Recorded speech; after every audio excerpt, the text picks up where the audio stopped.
अस्सलाम वालेकुम नाज़रीन, आप यूट्यूब चैनल देख रहे हैं। मैं इमरान खान हूँ। इससे पहले कि मैं आपको इंटरनेशनल ख़बरें बताऊँ, यहाँ पे एक फड्डा पड़ गया है और वो ये है कि जंग बंदी के 12-14 घंटे के अंदर ही अमेरिका ने, वाइट हाउस ने, डोनाल्ड ट्रंप ने, जेडी वेंस ने, इन्होंने एक स्टेटमेंट दिया कि लबनान इस जंग बंदी में शामिल नहीं है। ये मामला क्या है, इसकी चंद चीज़ें मैंने अभी आपके सामने रखनी है। आलमी मीडिया इसको कैसे रिपोर्ट कर रहा है। देखिए, हमारे पाकिस्तान में एक प्रॉब्लम ये है कि हम हर चीज़ को देखते हैं उस ऐनक से जो एस्टेब्लिशमेंट ने हमें पहनाई हुई है, और एस्टेब्लिशमेंट ने एक मुहिब वतनी की ऐनक बनाई हुई है और वो हर पाकिस्तानी को फिट की हुई है। तो पाकिस्तान के अंदर उस ऐनक से बाहर देखना बहुत मुश्किल होता है, लिहाजा हम नज़रअंदाज कर देते हैं उन सारे फैक्टर्स को जो मौजूद होते हैं ग्राउंड पे। हम हकायक को जानना ही नहीं चाहते, देखना ही नहीं चाहते। तो दुनिया चीज़ों को किसी और तरह देखती है।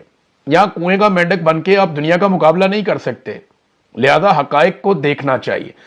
लेकिन पहले मैं इमरान खान साहब की जो जेल में सिचुएशन है वो, और इमरान खान साहब ने एक बड़ी अनाउंसमेंट की है, क्योंकि आज 9 अप्रैल है और आज की रात इमरान खान साहब की हुकूमत गिराई गई थी। मैं, साबिर शाकिर साहब, मुईद पीरजादा, शहीद अरशद शरीफ और चंद दीगर सहाफ़ी हम मौजूद थे उस दिन वज़ीर आज़म हाउस में। हमने बहुत सारी चीज़ें देखी, हम उनके विटनेस हैं, हम उसके बारे में तज़किरा करते भी रहे हैं। लेकिन इस वक्त उस वज़ीर आज़म को जिसको निकाला गया ज़बरदस्ती रजीम चेंज ऑपरेशन के ज़रिए से, उसको जेल में डाला हुआ है। पहले ज़रा मैं उनकी सिचुएशन आपको बता दूं, क्योंकि सलमान सफदर को मौका मिला एक मरतबा फिर इमरान खान को मिलने का। गुज़िश्ता चंद महीनों में एक ही आदमी को इमरान खान से 2 मरतबा मिलने का मौका मिला, और वो सलमान सफदर साहब हैं जो इमरान खान साहब के वकील हैं। उनके अलावा इमरान खान से किसी की मुलाकात होने नहीं दी जा रही। अब सलमान सफदर जो बैरिस्टर हैं वो क्या कहते हैं इमरान खान साहब से मिलने के बाद? उन्होंने कहा जी कि इस्लामाबाद हाई कोर्ट के अहकामात की रोशनी में अडियाला जेल के हुकाम ने 4 माह के तातुल के बाद आज सपहर 3 बजे जनाब इमरान खान साहब से मुलाकात की सहूलत फराहम की। अदालती अहकामात और बारहा दरखास्तों के बावजूद बुशरा बीबी को अहम हदायत के लिए वकील और मुवक्किल से मुलाकात के लिए जो है वो सेल से नहीं बुलाया गया, उनसे मुलाकात नहीं करवाई। मुलाकात 60 मिनट तक इमरान खान से जारी रही, जिसमें खान साहब को अलकादर ट्रस्ट केस समेत तमाम कानूनी मामलात पर जामे ब्रीफिंग दी गई। मजमूई तौर पर खान साहब अच्छी सेहत में हैं, बुलंद हौसले और पहले की तरह गैर मामूली तौर पर मजबूत नजर आ रहे थे। ताहम उनकी आंख की तकलीफ बदस्तूर बरकरार है, जिसकी वजह से बिनाई में शदीद दुश्वारी है और बहुत मामूली बेहतरी आई है। 2 हफ्ते में मजीद इलाज किया जाएगा। अच्छा, इसमें आप ये बात ज़हन में रखें कि इमरान खान के वकील ने कहा कि 2 हफ्ते के बाद इमरान खान साहब की आंख का मजीद इलाज होगा, यानी मे बी और इंजेक्शन लगाए जाएं और ट्रीटमेंट किया जाए। दूसरा, जो बेहतरी इमरान खान साहब की आंख के अंदर आई है वो बहुत मामूली है, और वो ये भी कह रहे हैं कि इमरान खान साहब को देखने में दुश्वारी है और आंख में जो तकलीफ है वो बदस्तूर बरकरार है।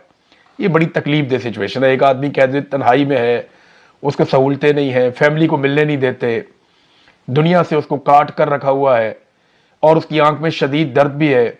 फिर उसका इलाज भी उसके ज़ाती मुआलिजीन से नहीं करवा रहे। फिर ये भी नहीं पता चलता कि उसको ये बीमारी लगी कैसे, ये इतने क्लॉट्स ब्लड में बने कैसे। बहुत सारे सवालात हैं जो इमरान खान साहब की फैमिली बार बार उठाती है। इन सवालों के जवाब हमारे पास नहीं है और सरकार इन सवालों के जवाब देना नहीं चाहती। इमरान खान तक किसी की एक्सेस नहीं है। उनकी फैमिली सवाल लेकर कभी अदालतों में जाती है, कभी सड़कों पे आती है, लेकिन इन सवालों के जवाब किसी के पास नहीं है। जिनके पास हैं वो डिठाई पे उतरे हुए हैं। इमरान खान साहब ने अलकादर केस के हवाले से नहायत वाज़ेह हदायत दी और जमानत की दरखास्तों पर दलाइल देने और मेरिट पर फैसले की इस्तदा करने पर जोर दिया। खान साहब और उनकी एहलिया को तकरीबन 24 घंटे तन्हाई में रखा जा रहा है, जो कि किसी अजियत से कम नहीं है। उन्हें किताबों, टीवी, खानदान या वकला तक रसाई मुयसर नहीं है। वैसे कोई आदमी इतनी सख्त जेल कैसे काट सकता है, ये बहुत मुश्किल है। और इमरान खान साहब ने कहा था, अपने लोगों से वादा किया था कि मैं जेल काटूंगा, मैं तकलीफ बर्दाश्त करूंगा, मैं सौदेबाजी नहीं करूंगा। ये इमरान खान ने कहा था, तो इमरान खान ने अपना वादा पूरा किया है। लेकिन इमरान खान ने पाकिस्तानियों से, अपने लोगों से वादा लिया भी था। बदकिस्मती से वो वादा अभी तक तो पूरा नहीं हुआ। लेकिन इसी उम्मीद पर इमरान साहब मौजूद हैं, इमरान खान साहब, कि शायद पाकिस्तानी भी अपना वादा पूरा करेंगे। इमरान खान ने पाकिस्तानियों से कहा था कि आपने मुझे इंसाफ दिलवाना है, لیکن آج عمران خان صاحب کو انصاف اس لیول کا مل رہا ہے کہ 1.5 سال ہو جاتا ہے ان کا مقدمہ ہی نہیں لگتا۔ اب عمران خان صاحب نے ایک اور اناؤنسمنٹ ان کی پارٹی نے کی اور یہ بتایا کہ یہ عمران خان صاحب کے حکم پر کی گئی ہے۔ کچھ چیزیں تو یہ رپورٹ ہو گئی ہیں نا، کچھ چیزیں عمران خان صاحب نے پیغامات بھجوائے ہیں جو ان کی پارٹی کے لوگوں کو ملیں گے، یعنی سہیل آفریدی کو ملیں گے، فیملی کو ملیں گے، اور مل بھی گئے ہوں گے اب تک، اور اس کے علاوہ ان کی پارٹی کو بھی پیغامات ملے۔ عمران خان نے عالمی سطح پر پاکستان کی سفارتی کوششوں سے عمران خان صاحب آگاہ تھے، پارٹی کو جلسہ منسوخ کرنے کا پیغام بھیجا ہے، یہ ذرائع نے بتایا، جیو نیوز نے اس کو چلایا۔ اور پھر پاکستان تحریک انصاف نے گڈ ول کے طور پہ ایک اچھے جیسچر کا مظاہرہ کرتے ہوئے حکومت کی درخواست پر جو جلسہ کیا جا رہا تھا کہ 4 سال ہو گئے رجیم چینج آپریشن کو، زیادتی کر کے عمران خان صاحب کو جرنیلوں نے اس وقت سیاستدانوں کے ساتھ مل کر ایک سائفر کی آمد کے بعد عمران خان صاحب کو نکال باہر کیا تھا ان کی حکومت میں سے، تو اس وقت سے لے کر اب تک پاکستان میں انسانی حقوق کا ایک بحران ہے۔ پاکستان کے میڈیا کو قید کر دیا گیا، عدلیہ کو قید کر دیا گیا، پاکستان کے تمام اداروں پہ قبضہ کر دیا گیا، اور پاکستان کی ملٹری اسٹیبلشمنٹ نے ہر چیز کو تہو بالا کر دیا۔ پاکستان کی معیشت برباد ہو گئی، پاکستان کا امن و سکون برباد ہو گیا، بے شمار چیزیں پاکستان کی خراب ہوئی ہیں۔ اور اب ایک ایسے پاکستان میں فیلڈ مارشل عاصم منیر صاحب ہیں جن کے پاس 5 سال کی مزید ایکسٹینشن ہے اور تا حیات استثناء ہے۔ یہ چیزیں تاریخ میں کسی اور کو ایسے نہیں ملتی رہی جو انہوں نے لے لی ہیں، اور جمہوریت کے نام کے اوپر لی ہے، یہ اس سے زیادہ مزیدار بات ہے۔ تو عمران خان صاحب نے کہا جی ٹھیک ہے جلسہ منسوخ کر دو، پی ٹی آئی نے کر دیا، گڈ ول جیسچر ہے۔ لیکن میں آپ کو یاد دلاؤں کہ پی ٹی آئی کے اوپر الزام لگتا ہے کہ یہ ملک کی وفادار نہیں ہے، یہ کہا جاتا ہے یہ ملک سے وفاداری نہیں کرتے، یہ ملک کے وفادار نہیں ہے، ان کے اوپر غداریوں کے بغاوتوں کے فتوے لگائے جاتے ہیں، حتیٰ کہ جو لوگ عمران خان صاحب کے مواقف پر بات کرتے ہیں ان کے اوپر بھی غداریوں کے فتوے لگائے جاتے ہیں، جیسا کہ میں ہوں، صابر شاکر صاحب ہیں، محیط پیرزادہ صاحب ہیں، ارشد شریف کے اوپر یہی فتوے لگائے گئے، اور بہت سارے جرنلسٹ ہیں، صدیق جان ہیں، پاکستان کے اندر ہمارے بہت سارے دوست ساتھی ہیں جن پہ غداریوں کے فتوے دھڑا دھڑ لگ جاتے ہیں فوری طور پہ۔ لگتے کیوں ہیں؟ وجہ یہی ہے نا کہ عمران خان کا موقف سنواتے ہیں، تو پاکستان کی اسٹیبلشمنٹ نہیں چاہتی کہ عمران خان کا موقف سنوایا جائے۔ لیکن میں آپ کو یاد دلاتا ہوں کہ جب فیٹف کے اوپر قانون سازی ہو رہی تھی تو اس وقت پیپلز پارٹی اور پی ایم ایل این نے بلیک میل کیا تھا کہ ہماری لیڈرشپ کے مقدمے ختم کرو ورنہ ہم فیٹف پہ قانون سازی نہیں ہونے دیں گے۔ وہ بھی تو پاکستان کا معاملہ تھا، وہاں پہ بھی گڈ ول جیسچر آنا چاہیے تھا، نہیں آیا نا، نہیں آیا۔ آپ کو یاد ہے بلاول کا سٹیٹمنٹ جب او آئی سی کی کانفرنس پاکستان میں ہو رہی تھی تو بلاول نے کہا تھا کہ میں دیکھتا ہوں کہ کیسے او آئی سی کی کانفرنس پاکستان میں ہوتی ہے۔ ایسا سٹیٹمنٹ کبھی آپ نے پی ٹی آئی کا سنا؟ آپ نے نہیں سنا ہوگا۔ پی ٹی آئی نے اپنا جلسہ کینسل کر دیا کہ مذاکرات ہو رہے ہیں امن کے لیے، بڑی اچھی بات ہے، ہم اپنا جلسہ کینسل کر دیتے ہیں، لیکن پھر بھی پی ٹی آئی کو غدار کہا جاتا ہے۔ یہاں تک کہا گیا، یہ 3 چیزیں میں آپ کے سامنے رکھتا ہوں کہ جناب جب بھارت کے ساتھ لڑائی ہوئی تو یہ بھارت کے ساتھ مل گئے، جب حالیہ لڑائی ہوئی ایران کی اور امریکہ کی تو یہ پاکستان کو لڑوانا چاہ رہے تھے، اور افغانستان کے ساتھ مل جاتے ہیں جب افغانستان کے ساتھ لڑائی ہوتی ہے۔ تو میں ذرا تینوں چیزوں کو آپ کے سامنے رکھ دوں۔ جب بھارت کے ساتھ پاکستان کی لڑائی ہوئی تھی نا تو پاکستان تحریک انصاف کے سوشل میڈیا کا جرنیلوں نے شکریہ ادا کیا تھا۔ سوشل میڈیا پہ جو آواز اٹھائی تھی تحریک انصاف کے سوشل میڈیا نے، اور وہ کھڑا ہوا تھا پوری طاقت سے انڈیا کے خلاف، تو اس پہ D G I S P R نے بھی شکریہ ادا کیا تھا۔ یہ ذرا فیکٹ اپنا ٹھیک کر لیں۔ دوسرا، ایران کی لڑائی کے حوالے سے میں ایک چیز آپ کو کلیئر کر دوں کہ اس جنگ کی جو وارننگ ایک دی ہوئی تھی ڈونلڈ ٹرمپ نے کہ ایسٹرن ٹائم کے 8 بجے رات کو وہ حملہ کر دے گا، وہ پاکستان کا صبح 5 بجے بنتا تھا۔ اس سے 13-14 گھنٹہ پہلے پاکستان کی اسٹیبلشمنٹ متحرک ہو گئی تھی اور صحافیوں کو یہ کہہ دیا گیا تھا کہ آپ جو ایرانی صحافی ہیں ان کو آپ اپنے پروگراموں میں نہ لیں۔ یہ بھی کہہ دیا گیا تھا کہ ایران کی مذمت کی جائے کیونکہ اس نے سعودی عرب کے اوپر اٹیک کیا ہے، اور یہ پیغام بھی تحریری طور پہ کچھ واٹس ایپ کے اندر موجود ہے جن میں یہ کہا گیا کہ ایران نے جو ہے وہ چھڑا گھونپا ہے، ہماری بات نہیں مانی، وہ سیز فائر کے لیے سنجیدہ نہیں ہوا اور پاکستان کے ساتھ زیادتی ہوئی ہے۔ اب اس قسم کے پیغامات ملٹری اسٹیبلشمنٹ کے سورسز نے اور براہ راست انہوں نے میڈیا کو دیے اور بہت سارے سوشل میڈیا کو بھی دیے۔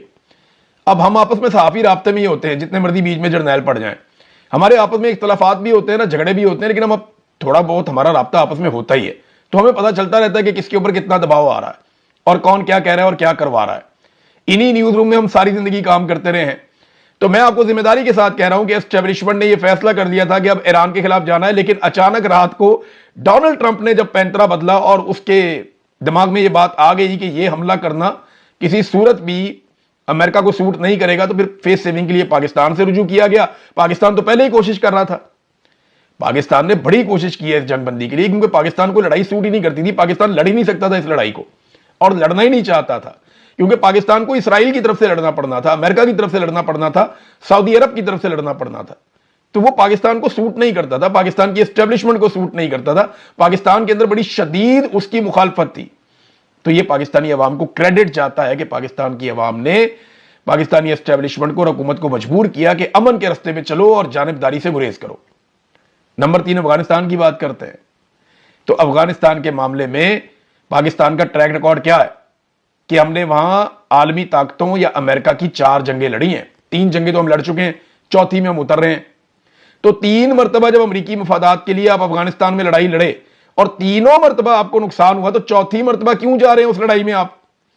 पाकिस्तानी ये कहते हैं कि 3 मरतबा आपने एक ऐसी लड़ाई लड़ी जिससे पाकिस्तान में बहुत खून रेजी हुई, तो चौथी मरतबा आप एक ऐसी लड़ाई ना लड़े, बल्कि आप वो फॉर्मूला अपना लें जिससे पहले अमन आया था, जो इमरान खान साहब ने फॉर्मूला दिया था।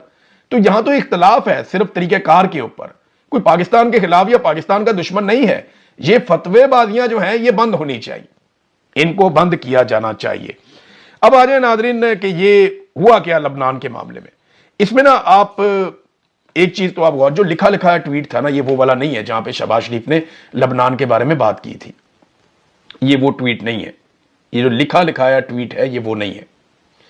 वो जो ड्राफ्ट वाला ट्वीट आया था ना कि प्राइम मिनिस्टर का ड्राफ्ट है, उसने कॉपी पेस्ट कर दिया था, ये जिसमें लबनान का जिक्र है ये वो ट्वीट नहीं है।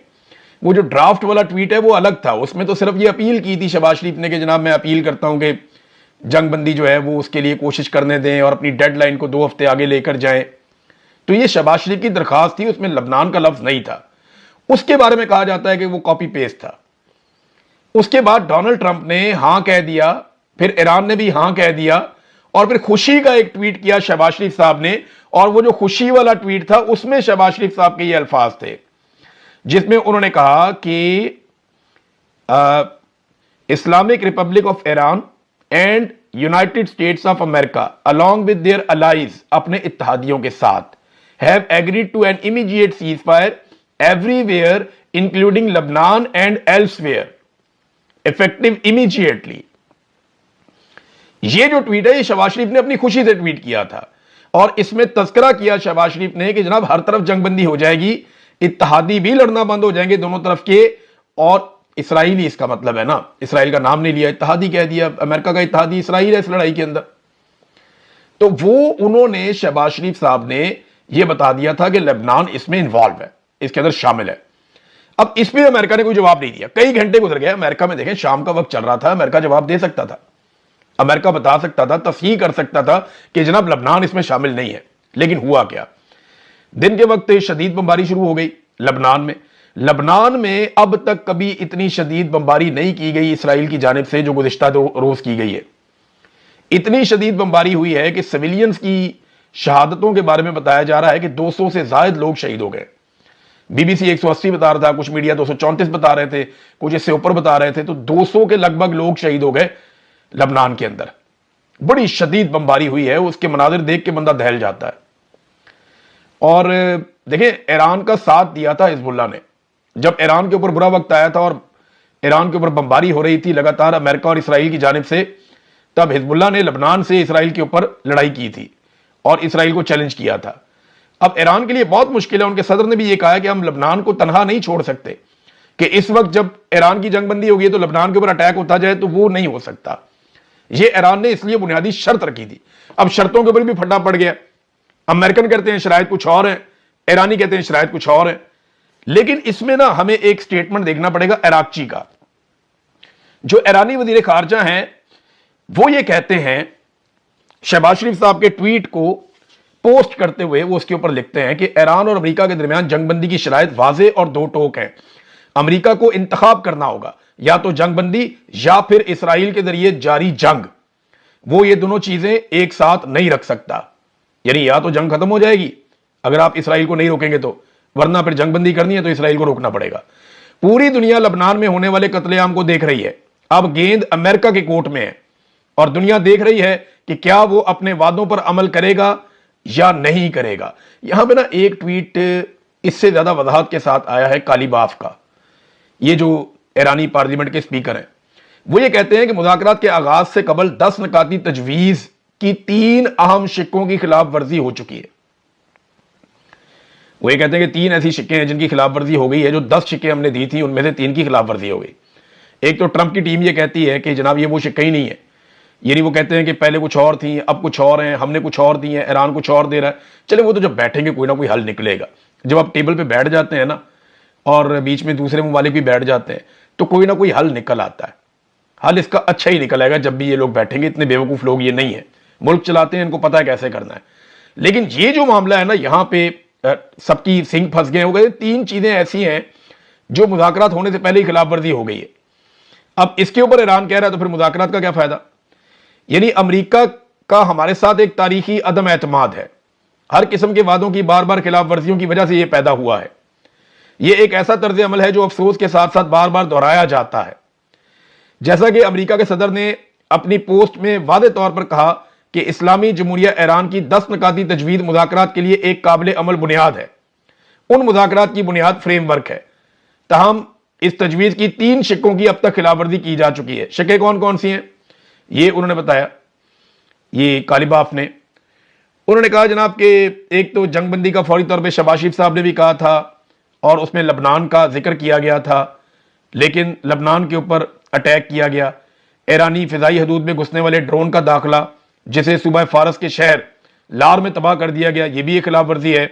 ایرانی فضائی حدود کی مزید کسی بھی خلاف ورزی کو روکنے والی شق جو ہے اس کی کھلی خلاف ورزی یہ کی گئی ہے. ایران کے یورینیم افزودگی کے حق سے انکار جو کہ اس فریم ورک کی 6ٹھی شق میں, وہ کہہ رہے جی 6ٹھی شق ہماری یہ تھی, جو 6ٹھی شرط تھی ایران کی وہ یہ تھی کہ جو ایران یورینیم افزودہ کرتا ہے اس کا طریقہ کار طے کر لیا جائے گا, ایران اسے دستبردار نہیں ہوگا. لیکن امریکہ کیا کہہ رہا ہے کہ ایران اسے دستبردار ہو جائے گا, اور یہی بات اسرائیل بھی کر رہا ہے. تو وہ کہہ رہے ہیں دوسری شق یہ خراب ہو گئی. ایک تو ایران کی فضائی حدود کی خلاف ورزی, اور دوسرا جو ہے وہ یورینیم والے معاملے کی خلاف ورزی, اور تیسرا وہ یہ کہہ رہے ہیں کہ جی لبنان کے اوپر اٹیک کر دیا گیا. اب اس میں یہ کہتے ہیں کہ پھر ایک دوسرے سے اعتبار کیسے کیا جا سکتا ہے. مذاکرات شروع ہونے سے پہلے ہی اس کی کھلے عام اور واضح طور پر خلاف ورزی کی گئی ہے. ایسی صورتحال میں 2 طرفہ جنگ بندی یا مذاکرات غیر معقول ہے.